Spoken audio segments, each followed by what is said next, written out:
Judge, I went back and reviewed my communications with the Fulton County District Attorney's Office in relation to Kenneth Copeland. And I found communications as late as June 5th of last year where the Fulton County District Attorney's Office had reached out to me about speaking to Mr. Copeland. Speaking to Mr. Copeland concerning this trial, not about any other case, speaking with Mr. Copeland about this trial. Neither of these attorneys, no attorney at this table has ever attempted to contact me about Mr. Copeland and about his willingness or desire to testify at this trial. They have put us in this position where at the last minute, I'm trying to advise him as best I can what I think is best for him.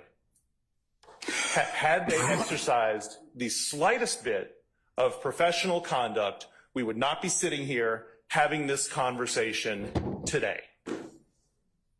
And unfortunately, for me to fully explain everything that's been going on, it would require me to reveal confidences that I'm not going to reveal. I don't want you to do that, sir. I can assure you that the decision to invoke the Fifth came completely from Kenneth Copeland. I owe nothing to anybody over here. I owe nothing to anybody at any of these tables. I don't care, candidly, no offense, don't care what happens with their cases.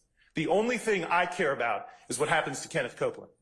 And for any assertion, I'm sorry, Judge, for any assertion. And that's your primary duty. It is. That's exactly right.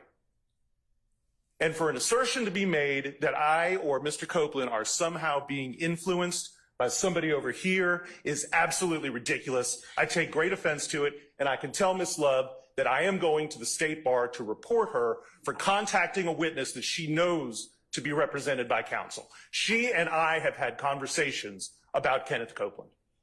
Okay, and sir, that is whatever you decide to do outside of what the court is ruling upon. Remember, the court can only rule upon what I see. Okay, and what I see at this point in time is a witness who, for whatever reason, may have some other reasons about his testimony. He has expressed those this morning. He said, "I'm going to invoke my Fifth Amendment privilege." The state came to me and said, "Okay, listen, we would like you to sign an immunity order under 24-5-507. They make that decision. So there are. I mean, I think that gets us to the point where we knew that, or at some point in time, that the state knew that he was going to invoke his Fifth Amendment privilege. So absolutely knew it. But in order for them to still get this testimony, which they believe that they need, they offered him immunity. So that's what we explained to your client this morning. So whether or not he wishes to go ahead and still invoke his privilege, that's his choice. But the statute's pretty clear. I understand. And I know you. I've known you, sir, for at least two decades or more, sir. And I know that you have told him, hey, look, if you invoke, this is probably what's going to happen. And I suspect that if you probably have a conversation with him now, you're probably going to tell him, well, that was a self-fulfilling prophecy in terms of what I told you might happen. But I don't know what conversations you have with him, but I suspect that they were consistent with what the dictates of 24-5-507. Now, Monday, we'll go ahead and I'll call him out before the jury comes in on Monday morning, and we'll ask him whether or not he wishes to continue his testimony, because I don't want him to invoke in front of this jury if I can help it. So since he's made it once already, I'm going to ask him before the jury gets out here on Monday, is it your intent to invoke your Fifth Amendment privilege? If it is, he's going to go back into custody until he's willing to go ahead and give testimony, because he has immunity, so he has to testify. Judge, the only thing that I would say is that the primary reason Mr. Copeland is in custody right now is because the state has utterly failed to follow up with me in any regard with regard to what Mr. Copeland wants to do or intends to do. I suspect that that's probably not true. It is grossly unfair. I've known you for almost 2 decades. I've known Ms. Hilton and Ms. Love in particular for a long period of time, and I don't think that they would do that to you. Judge, at no point did they ever reach out to me about Mr. Copeland.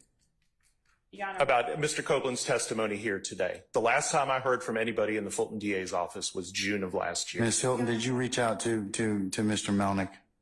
And if so, when? When I talked to Mr. Copeland, he told me Mr. Melnick was not his attorney. So that is, I talked to the witness because when did you talk to Mr. Copeland?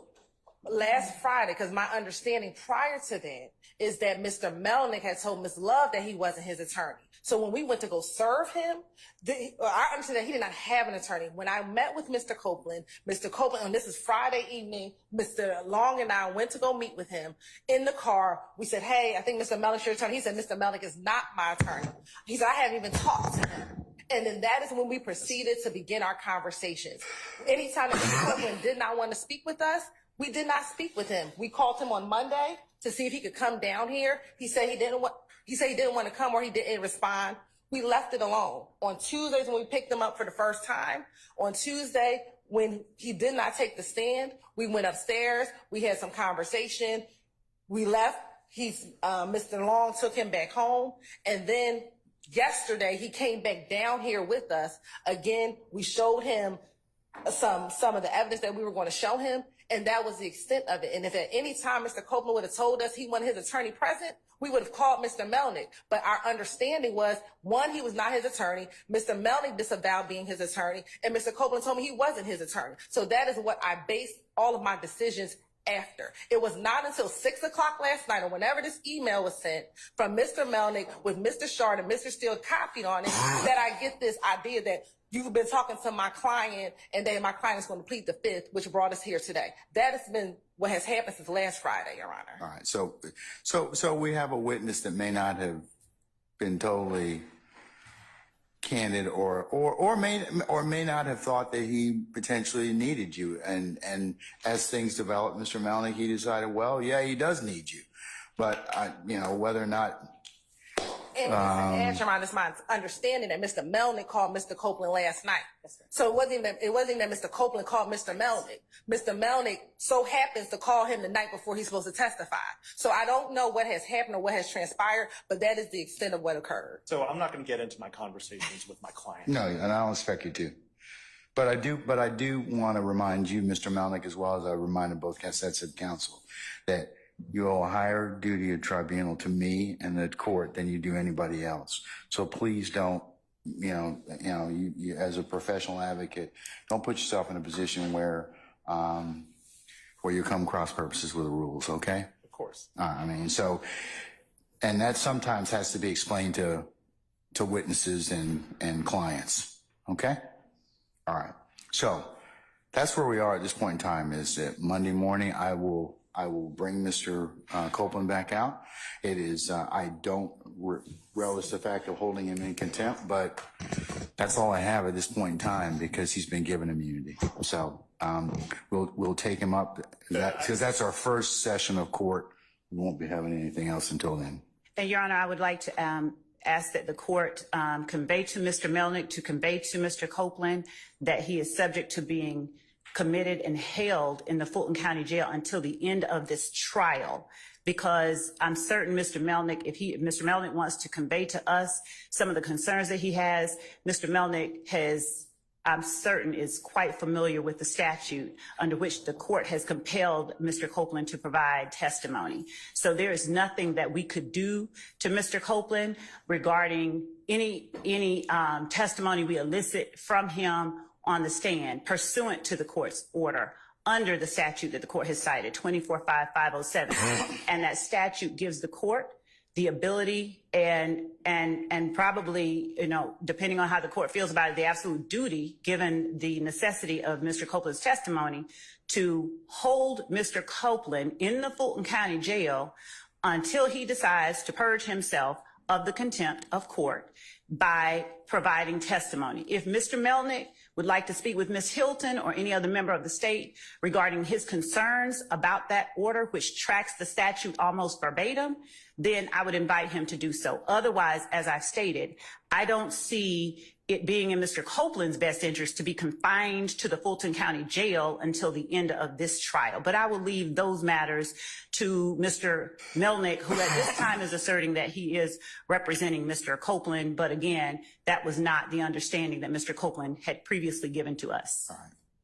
Okay, so Mr. Melnick, if you do in fact talk with Mr. Copeland, like I said, I'll bring him back on Monday, and we'll see where we are at that point in time. Okay. And he has the ability to purge himself by just providing testimony consistent with what he knows or what his knowledge of is in this case. Okay. Judge, I have some personal matters that I need to convey to Chambers, but I'll do that off the record. Okay, I'm going to recess in just a little bit, and but can you be back for Monday morning? That's just it. I can't. Is this something I can take up off the record? Well, I kind of have to call him on Monday. I do. I mean, there's no choice. I have no choice because that is the next session of court. Judge, I have non-refundable tickets out of town on Monday. I can't be here. I cannot be here. And there is nothing I've had this on file with Fulton County since December 15th of last year. And again, had the state contacted me before today, I would have made them aware of this. Well, there's one of those times as a lawyer that you're going to probably have to kind of figure out a solution, sir. I mean, I don't want to put you in this particular position. I can't be here, Judge. I absolutely cannot be here. Well, you have a choice. You can be here if you want, but you'll have to figure out some other things to do with your tickets. I mean, here's the thing. If you're asserting, if the state was relying upon the fact that you were not his counsel, and now you are, you have put us in a situation where now, you put yourself in between a rock and a hard place. I mean, so he's coming back on Monday. I'll have somebody else make my announcement for me. Then that can be done. And sir, I would advise you to do that. But remember, Mr. Copeland, has to have some concurrence. So maybe before he leaves and goes actually to the Fulton County Jail, you may need to have a conversation with him about that. So we're clear, and I'm clear as to whether or not you're coming back on Monday or somebody else is. I'll have somebody go on Monday. And I need to know who that lawyer is. Do you want to have a conversation with him before? I'm going to talk to him right now. All right. Okay. I'm going to allow you to do that, and then I'll remain and be available for a further discussion. So let me go ahead and Sergeant Ham, can you and your colleagues or Lieutenant Walker arrange for Mr. Melnick to talk with Mr. Copeland, please? All right. And I'm going to go ahead and at this point in time summon our jurors, please.